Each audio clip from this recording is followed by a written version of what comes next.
Kaya ngayon mga kapanyer, i-share ko lang rin sa inyo. Tara, kuha tayo ng plastic na to. Magdala tayo ng konti. Tapos punta tayo doon sa pinakadulo ng bandang harapan para at least maipakita ko na rin sa inyo kung paano, di ba? Paano yung ginagawa ko.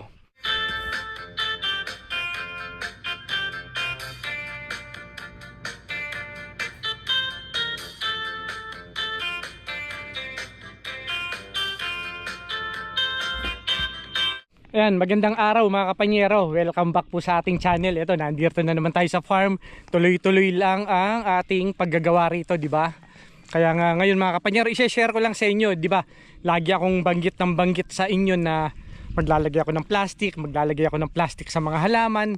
At least hindi ko naman na ibibidyo noon kasi mabilisan din yung paggagawa ko. Kaya nga ngayon mga kapanyero, nandito tayo sa may harapan, may mga natitira pa tayong mga lalagyan dito sa harapan. Kaya nga i-share ko sa inyo kung paano o ano talaga yung ginagawa ko sa mga black plastic na ito. Itong mga to, yan, nakita nyo mga bawas-bawas na. Pero kanina pa ako rito dahil nga gawa ako ng gawa kanina. So itong harapan natin, ito yung inuuna ko talaga, di ba? Para tuloy-tuloy hanggang doon sa kabilang side by side. Pali ito yung inuna natin nung mga nakaraang araw kasi mga kapanyero na nandito ko. Akala ko noon aaraw na, umaraw, naging maganda na. Tapos bigla na naman dumilim. So naano na ako na para bang hindi na ako, nawalan ako ng gana na magtrabaho. Umalis na lang ako para umuwi na lang. Ganon ang ginawa ko. Kaya nga wala rin ako nagawa noon. Nakapagdala lang ako ng mga konting gamit, konting kahoy. Pero konti lang din yung nagawa ko ng mga nakaraan. Ito, nakita nyo naman ngayon, no? Ayan, no? Kita nyo naman, ang ganda na sikat ng araw, di ba? Ayan, no? Ang init. Hindi naman ganun kainitan, pero katamtaman, kaayusan lang yung paggagawa natin dito, yung pagpunta natin dito. Maganda yung timing natin ngayon. Kaya ngayon, mga kapanyar, i-share ko lang rin sa inyo. Tara, kuha tayo ng plastic na to. Magdala tayo ng konti. Tapos punta tayo doon sa pinakadulo ng bandang harapan para at least maipakita ko na rin sa inyo kung paano, di ba? Paano yung ginagawa ko.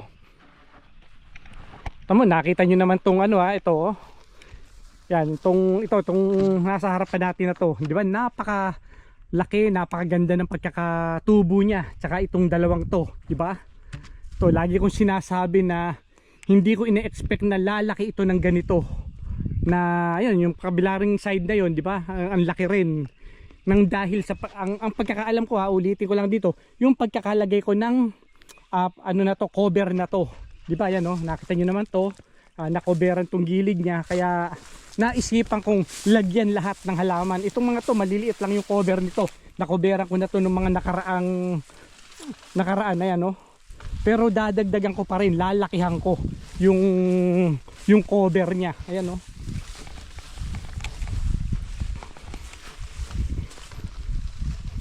Nakita nyo mga kapanyero yung size ng mga halaman na to, di ba? Napakaliliit. Ayan, no? Ayan pa. Ito ngayon pa lang to ngayon pa lang lumalabas yung pinakadahon niya. Ayan, ang gaganda. Pero iyan mga kapanyero, sabay-sabay kong itinanim.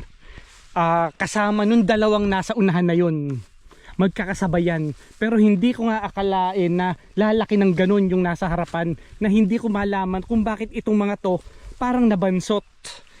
Yung parang naging unano ba siya, nabansot na halaman. So yun ang ipinagtataka ko, bakit hindi siya nagtuloy-tuloy na katulad nung nasa harapan. Kaya nga ngayon mga kapanyero, naisip ko na lagyan ng plastic nga. Inuulit-ulit ko lang din na paglalagay ng plastic ang talagang project natin ngayong taon na to para sa mga halaman. Lahat ng halaman na yan lalagyan natin. So buti na lang nakapag nung last winter, itong mga to kasi garbage to sa warehouse sa Gordon, sa warehouse na pinagtatrabahuhan natin. Mga garbage lang to, size to ng isang paleta itong mga to.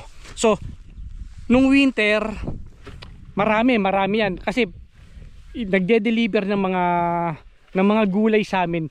Merong ganito pagka sa ilalim ng paleta. Kumbaga ito yung pang nila pang cover nila para hindi mag-frozen yung mga gulay na i-deliver. Kaya merong ganyan, kaya maraming ganyan sa warehouse. Kaya ngayon, noong winter mga kapanyero, ipon lang ako ng ipon. Wala akong ginawa doon kundi nakakapag-uwi ako ng 2, 3 na nakukuha ko. Pero hindi lang naman ako yung nag-uuwi sa warehouse.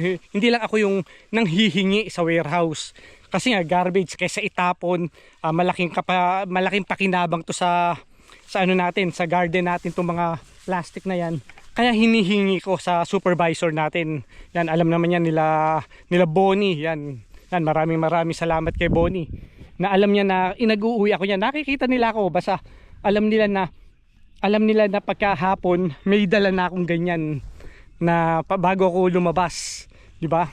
Kahit yung mga ibang kasamahan ko sa trabaho, mga nakikita ko minsan niya, tinutulungan pa ako pagka may nakita sila na ganyan na hindi ko pa nakukuha. Minsan inaano nila, itinatabi na nila kasi alam nila na kukuhanin ko, iuuwi ko para nga dito sa farm, di ba? Kaya ngayon mga kapanyero, ayan oh. So yun nga, nung winter, pa konti-konti nakapagdala ako, nakakapag-uwi ako, kaya nakaipon ako ng marami pa ron, parang kumpleto na eh. Kasi bawat isang side nito, ito parang isang side nito, parang ilang bang puno ito? Parang 36 na puno. Itong harapan natin, ito alam ko 40 to eh. Itong side na to 40, tas yung dulo na yon 40 din ang nailagay ko. So ang bala ko mga kapanyero kasi itong side na to, itong side ng kapitbahay natin na to, maglalagay pa tayo ng isang layer ng 40 puno ulit. Pero titingnan ko kung saan pa pwedeng ilagay, kung didikit natin sa bakod or dito sa ano natin, sa side natin. So titingnan natin kasi nga marami pa tayong punla ngayon na nasa Edmonton. Kasi nga ito, bala ko, di ba, nasabi ko rin naman to sa mga ibang video natin na itong area ng kapitbahay na to talagang pupunuin ko ng mga puno na mabibilis lumaki para magkaroon tayo ng privacy dito, di ba?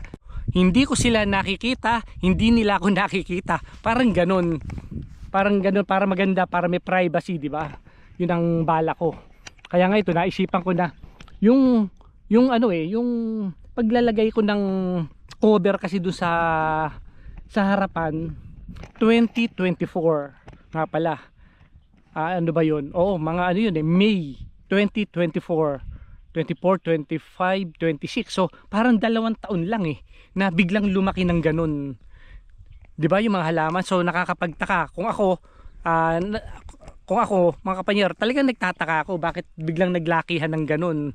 Kaya nga ngayon parang 2 taon lang, parang halos doble ko na yung isa, di ba?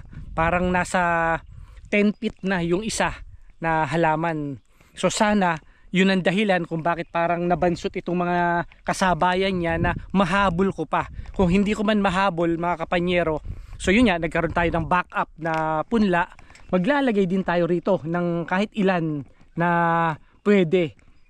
Tas lalagyan na natin ng cover. Kung ano yung unang lumaki, yun. Tapos puputulin na lang natin yung mga nabansot.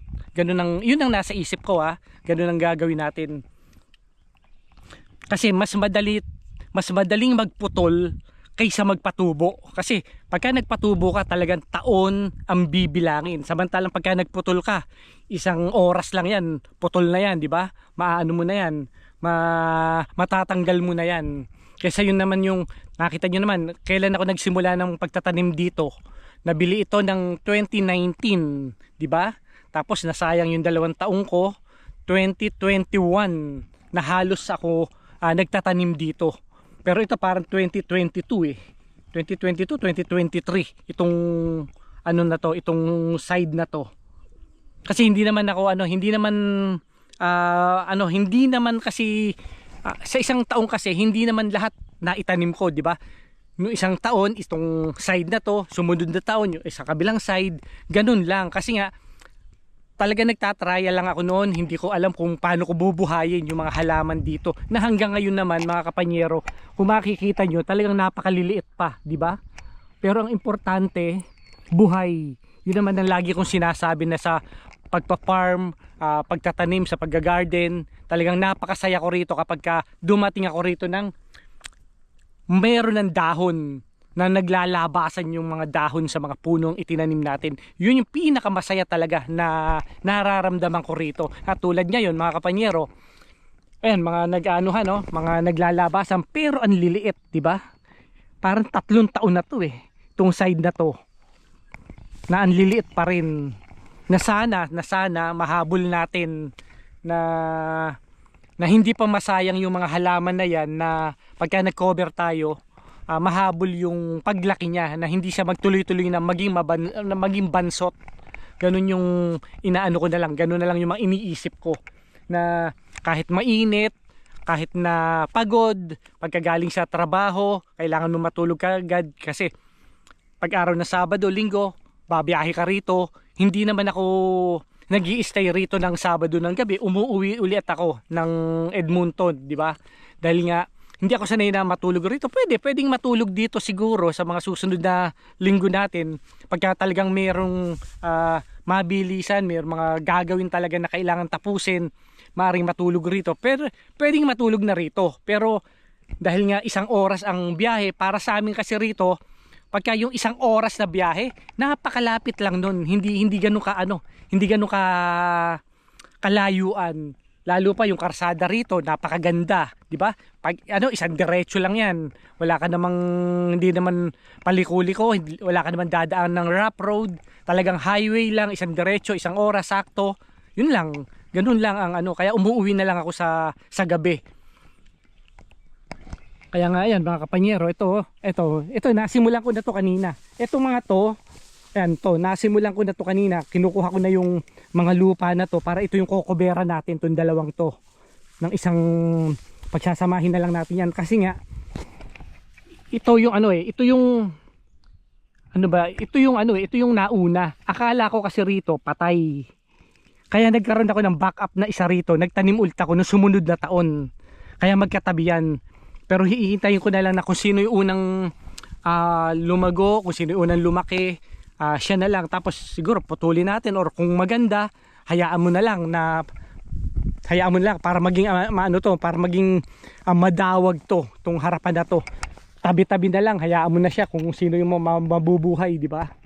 Kaya ito yung gagawin natin ngayon mga kapanyero. I-share ko sa inyo kung paano yung talagang ginagawa ko rito. Ito, kinukuha ko na itong mga lupa rito kasi nga, yan yung ipang-aan natin, ipang-cover din natin yan, pampabigat sa black plastic para pagka malakas ang hangin dito, hindi siya tangayin. Kaya kinukuha ko yung mga lupa na ganyan, naguhukay ako ng konti. Kaya mga kapanyero, tara, set natin para makita nyo yung talagang ginagawa ko rito. Ayan mga kapanyero, ito yung talagang ginagawa ko rito. Ito yung plastic na. Nakita nyo naman yung aso sa kabila, ang laki hinahabol ako. Nakita nyo?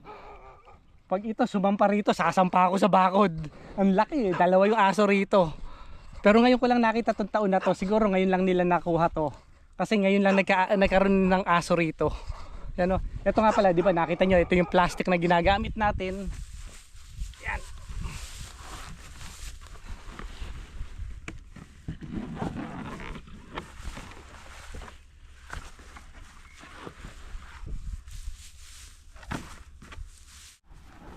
Huhulma, parang ihuhulma lang natin to. Ikakater lang natin para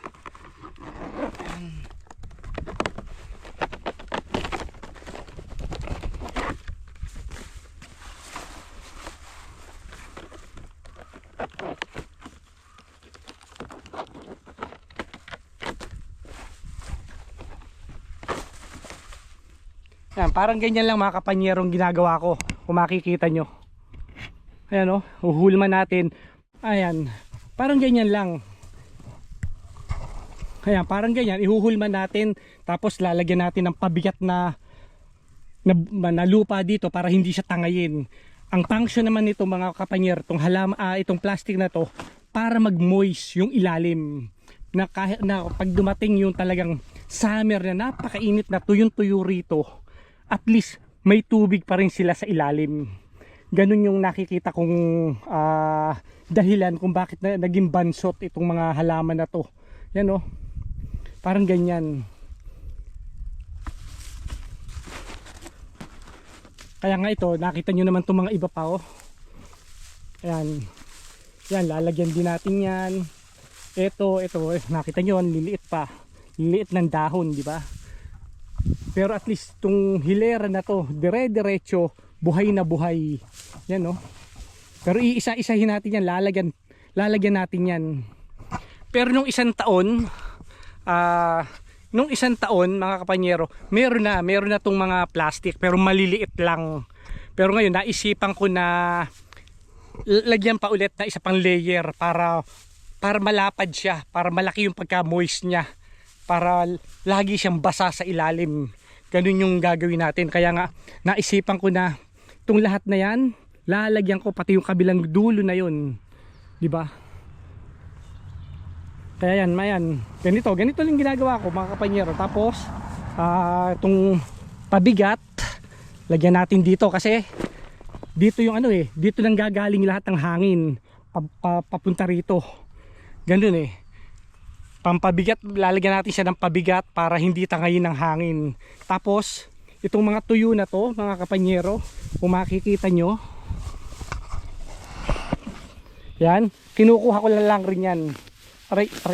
Tapos inaano ko, ginaganyan ko, kino-cover ko sa kanila. Yan ganyan. Para matakpan yung pinaka plastic niya, kino-coveran ko ng mga tuyong damo yung plastic para hindi siya nakadirect sa araw, para hindi siya lumutong. Pero nitong mga yung plastic na yan mga kapanyero, yung unang-una kong dinala rito na nag-ipon ako, hanggang ngayon matibay pa rin. Hindi siya ganun kadaling lumutong kahit naka-direct sa araw. Kaya maganda, pero mas maganda pa rin na coveran natin para hindi siya nakadiretso sa araw. Ayan, parang ganyan mga kapanyero. Na ito tapos na to Ayan ganyan yung magiging resulta niyan. Kung makikita nyo, ayan ito yung black plastic niya sa ilalim. Kinobera ko na lang ng ganyan. Dahil nga kanina pa ako rito, itong mga to, ayan, mga tapos na yan. Kung makikita nyo, ayan nagawa ko na yan kanina. Mahirap din kasi na halimbawang gawa ka ng gawa rito tapos nagbibideo ka. So mahirap din. Kaya nga papitik-pitik lang yung pagbibideo natin na talagang sineshare ko lang sa inyo yung mga importante na mga ginagawa ko dito. Kaya nga, ayan, isa to sa mga nakikita ko na importante na para ma-share, para maintindihan nyo kung bakit salita ako ng salita na tungkol sa black plastic. Pero wala naman ako ipinapakitang video, di ba? At least ngayon, na-i-video ko na kung ano yung talagang ginagawa ko. Ayan Kaya yan mga kapanyero, kung bago ka lang sa ating channel, huwag nyo namang kalimutang mag-subscribe. Pakipindot naman nating subscribe button para suporta sa ating channel. Kaya ganun din mga kapanyero, para masubaybayan nyo yung development natin dito. Dahil nga sunod-sunod ang gagawin natin dito. Iniintay lang natin na makumpleto yung mga kahoy natin na madadala. Kaya habang nagkukumpleto na tayo ng kahoy, ito muna ang gagawin natin. Itong paglalagay natin ito, pag-aayos muna tayo ng halaman. Kasi mas mahirap naman mga kapanyero na hindi natin to unahin, dahil pag dumating talaga yung init dito, yun nga, paulit-ulit ako, talagang napakainit. Kawawa rin yung mga halaman natin na sayang yung panahon na ilalaki nila. Kaya yan mga kapanyero, tapusin ko lang to kung hanggang saan yung matatapos natin. Dahil nga kung makikita nyo, ayan dumidilim na naman dun, di ba? Ayan hindi ko alam kung uulan na naman, hindi natin alam. Kasi ganun ganun ang rito, pagka buwan ng Mayo, talagang sunod-sunod ang ulan dito hanggang June. Kaya nga sinasamantala natin itong mga pagkakataon na to na hindi pa ganun kainitan, malagyan natin itong isang kadiretsuhan na to. Yun, hanggang dun, ilan to? 40 ito Ang pagkakaalam ko, 40 puno. Kung makikita nyo, ayan tabi-tabi na sila, 3. Pero ito meron na tong meron na tong plastic, ayan kung makikita nyo. Pero ang liit lang. Bala kong lagyan pa ng isa pang cover. Dadagdagan natin para malapad yung malapad yung plastic niya.